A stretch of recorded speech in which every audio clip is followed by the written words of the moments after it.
Stardew Valley is one of the most impactful games ever created, and we may or may not explain why in this video, and I don't know why I'm yelling, because I don't really think that's a hot take. I'm Alex Light with Sparky3. Hopefully you're having a phenomenal day today. Today's video is actually a Patreon topic request from our Tier 2 patron, Hannah. We appreciate the hell out of you.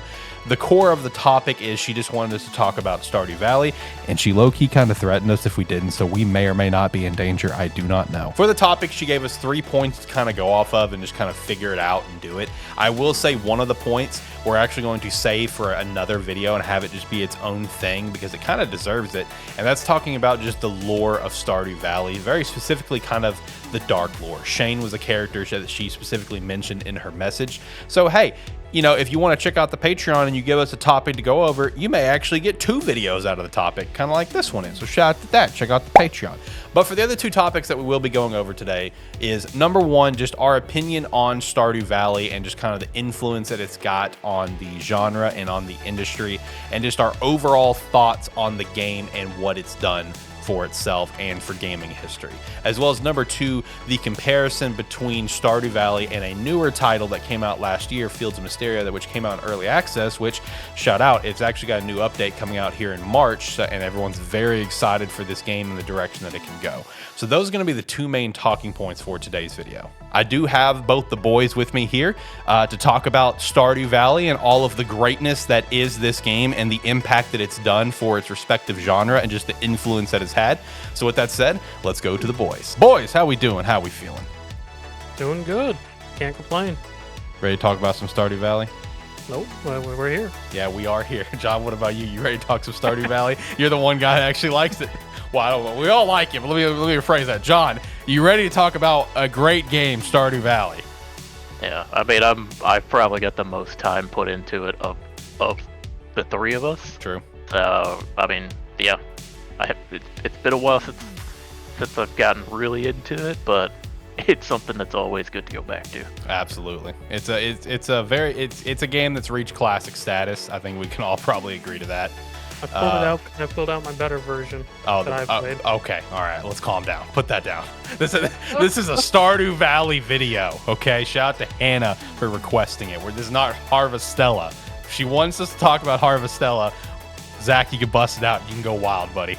She probably has no idea what Harvestella is. Which is unfortunate because it's like it's in the vein, right? And it's also shout out just funny like how you even picked that game up, where me and John were busy with like these cool new big games. I think it might have been God of War and Sonic, and you're like, I'm gonna get Harvestella.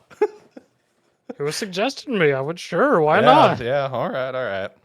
But yeah, no, already gave the breakdown for what we're going to be chatting about for Stardew Valley, so let's just go ahead and jump into it with the first point being just our opinion on like RPG games and games like Stardew Valley specifically, which I feel like can be like a double header, where it's just like, you know, opinion on Stardew Valley as well as the genre itself that it's in. So for me to kind of kick things off here, I mean, Stardew Valley is a game that is a trendsetter, in my very firm opinion. I feel like it's kind of reshaped the genre. I feel like it's kind of reshaped almost the gaming industry to a point when you see all the games that have come out over the years afterwards that are modeling itself with some form of inspiration to Stardew Valley. And Stardew Valley has just reached incredible heights that, you know, the creator ConcernedApe never could have dreamed they would have ever reached to. I mean, having its own like orchestra concert and, you know, with symphonies and stuff, which I did have the pleasure of going to last year in St. Louis, and just, you know, the continued support for it now while he's working on his next game, the Haunted Chocolatier, I think is what it's called.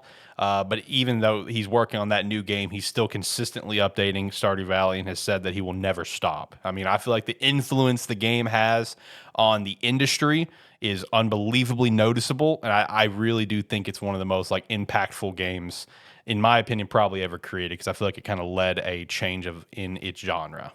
I mean, I would be in agreement with that because I don't even remember what year Stardew came out now, but Let me look. I know Stardew really popped off because we didn't have like any like prominent Harvest Moons or Animal Crossing or anything at the time, and it just sort of came out on PC and whatnot, and people just caught on to it and just really blew up because now we have many games that have come out that are those cozy Farm or some other kind of creating games where that just blew up afterwards that very much have those hints of quality of life and things that people really enjoyed from Stardew Valley. I think even some of it fell into the most recent Animal Crossing that came out after it too, in their own way. Mm-hmm. It did come out Yeah. 2016, by the way. And in fact, this video is we're doing this at a perfect time because it came out February 26th. So we're almost at the 9-year anniversary. So shout out to that. Go ahead, John. I was just gonna kind of agree with what Zach was saying, where it's like Starter came out and it kind of filled a void that was missing in a sense, Yeah. where like the kind of blend of like farming sim, life sim type game, there wasn't really any that were around that had kind of taken off for a while. And now, like, with the explosion that's happened since Stardew, it's kind of brought back a genre that really hadn't been around. And now, like, there's games coming out every year that kind of emulate that style of gameplay. Oh yeah, most definitely. And, talking about that, it's really interesting when you look at the time period it came out, like you're saying, because of just kind of the era that we were in. Because I know we're going to talk about like the dark, almost like the dark lore of some of the characters and what of the in the game at another video later on for Hannah. But it's kind of also interesting to talk about just the lore of how the game got created. All right, let me touch on this because like the whole like concept of how the game came about was Concerned Dave was just like I think he was like a manager at Walmart and he just like hated his life basically. It's like, oh, this job sucks, whatever. And he loved classic Harvest Moon, right? Classic Harvest Moon. I'm talking like the ones like way back when, like on the OG DS, on the like the GameCube, whatever, right? Loved those 64. games. Like yeah, like loved them, right? And I think the one of the biggest inspirations that the game was based off of was like Pioneers of Olive Town, maybe I think is what it is. It's one of the classic ones, and it's just like at some point, Harvest Moon, there was like kind of a breakup with Natsumi and whatever, and the developers of Harvest Moon, where it's like you still get Harvest Moon games today, but then you all have like Story of Seasons, which Story of Seasons is like the OG Harvest Moon creators essentially. And ever since that's happened, Harvest Moon's gone down the pot. Harvest Moon as a franchise kind of really sucks apparently. And Story of Seasons is kind of just okay. There's a few good ones here or there, whatever. Rune Factory's had its success at a few games. Like Rune Factory 4 is considered one of the best farm sims out there, for example. Rune Factory 5 kind of sucks apparently, et cetera, right? So like it did, like you guys are saying, it really did kind of come out at the right time because it came out as like this strong inspiration of the great farm sims, the great cozy games of the past that was so weak during this time when it came out. It really did kind of come out at the right time, to kind of help, rejuvenize a genre that desperately needed that shot in the arm, at least in my opinion. So, I mean, most definitely, because it really did change up sort of game genre that people have. Because, even at that time, I don't even think really sim games or cozy or whatever you want to call them was like really anything going on there at all. Because I can't really think of any prominent ones that were out in 2016. not really. Stardew. Like I said, it was kind of like the dark ages of that type of genre. Like, let me fact check like when Rune Factory 4 came out, because again, that one's gonna be mid 2000s, early 2010. So it originally came out 2012, which again, that's considered one of the best farm sims ever, right? But then it's like you look at the gap of like all the other titles to kind of come after it and come a little bit before it and stuff. And again, it's like you're getting a lot of misses and only a couple W's. You know what I mean? Yeah. So it's like, Stardew came out and it put a different view on the genre. And again, it just really took over the world by storm. Again, we're approaching 9 years this game has been out. It just had a massive update, less than a year ago with Stardew Valley, like 2.0 or whatever it is, where it almost kind of changed the game to an extent similar to Cyberpunk 2.0 when it dropped. and it just continues to get updates. Various things continue to get added, and the depth of the game is just outstanding. Where it's like Christina, my wife, who's played so much of the game, so many playthroughs, she still finds new shit every single time she plays. Which, John, goes to a point that you mentioned earlier, where it's a game that's always feels good to go back to. Well, yeah, that's one thing I was going to mention because like it's a game that like kind of depending on your preference of how to play it, it changes. It kind of changes how the game feels.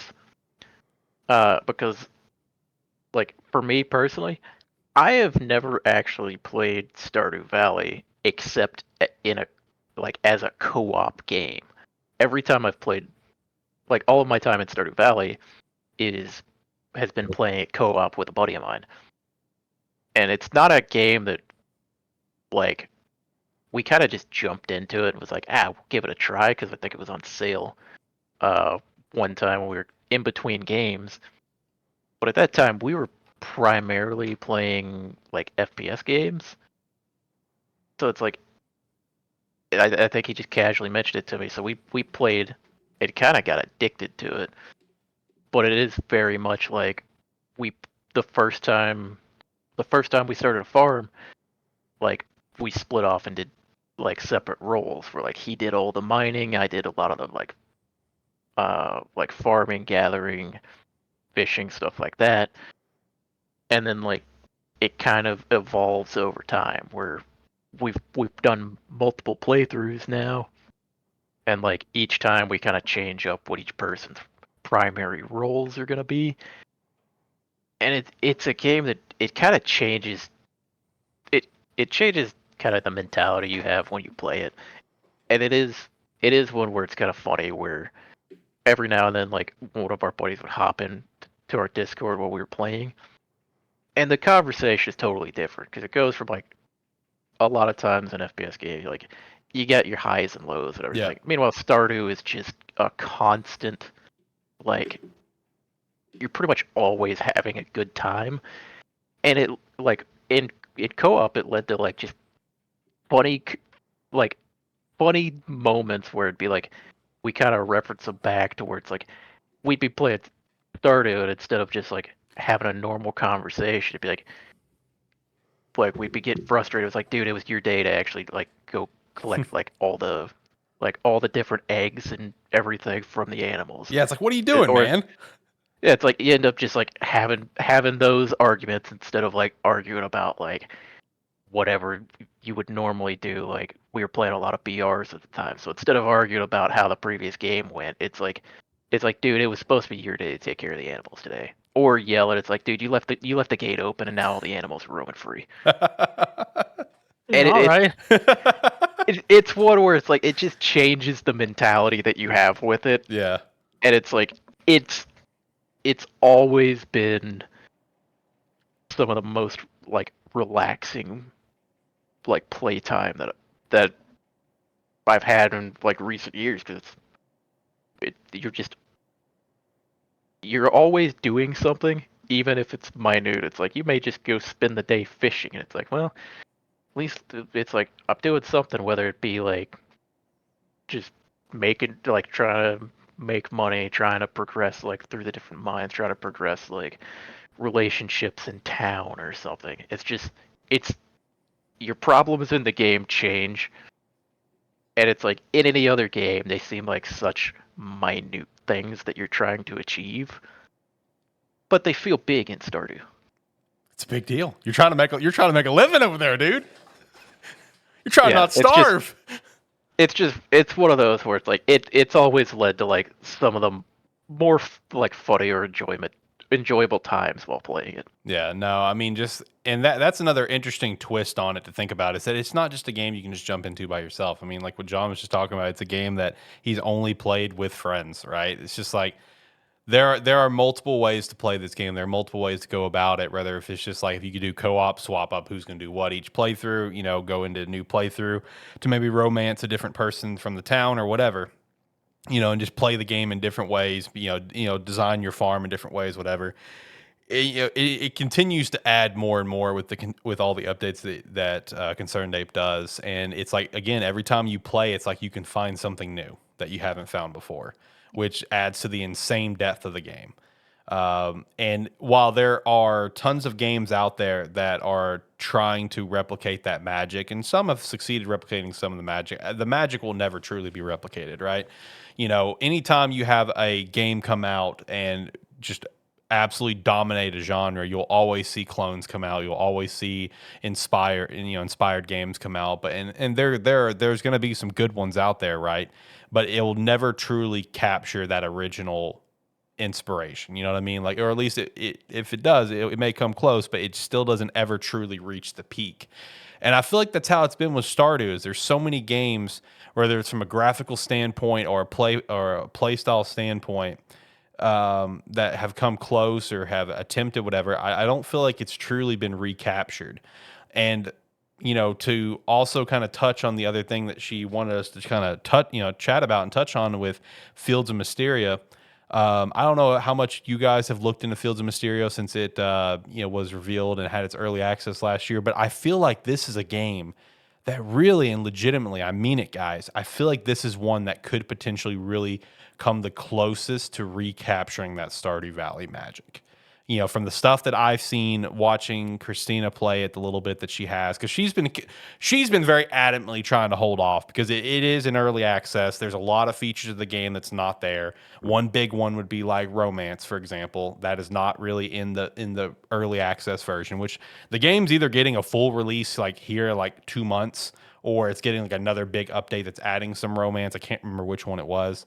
And then she's talked about really diving into it. I know our friend Andy, who's a big Stardew fan, he's been playing Fields of Mysteria and really enjoys it. I feel like just from not only just obviously a graphical standpoint looks very similar, but just like the overall vibe of the game and what they're going for, I think might be one of the closest attempts to kind of recapture that Stardew Valley magic. Can you guys think of other games that have really come close to capturing that, or just also, do you guys, Zach, do not throw up Harvestella, or have you guys seen Fields of Mysteria and want to comment on it? I mean, I looked into Fields of Mysteria a little bit. I mean, from what I was seeing from people's reviews, a lot of people were saying that what you're saying it is uh, Stardew Valley with a lot of quality of life stuff and things that um makes it more modern at the time without having to like do mods and stuff into Stardew Valley. So a lot of people have definitely been in the reviews saying it is very much similar to Stardew Valley in their mind and things like that. And just some of the stuff I saw from like just trailers and like little bits of gameplay I saw was just the amount of just small quality of life stuff, just being able to like change how your fields are shaped, Mm-hmm. being able to just make different shapes of your fields rather than just being straight lines and squares and whatnot. Mm-hmm. Yeah, I hadn't actually seen Fields of Mysteria until a couple days ago. I was scrolling through Steam and it popped up as a recommended for me. Haven't actually tried it, but yeah, no, it does look. It looks like Stardew Valley with a different, like slightly different art style. Mm-hmm. So I mean, just based on like some of the screenshots and like little videos I've seen, it does look like it could be that, especially with the reception that it has. True. Uh, You could and romance a dragon. I did check. It's like Wait, what? the next major update is in March, and it does add like villagers romance and have a bunch of other stuff being added to it as well. But no, just speaking of like kind of the genre again of kind of like these cozy farming sim type games. It's like one thing I find interesting is it was like what 6 years ago or so we had like the explosion of every game wanted to be a BR because of True. like Fortnite and that. True. Yep.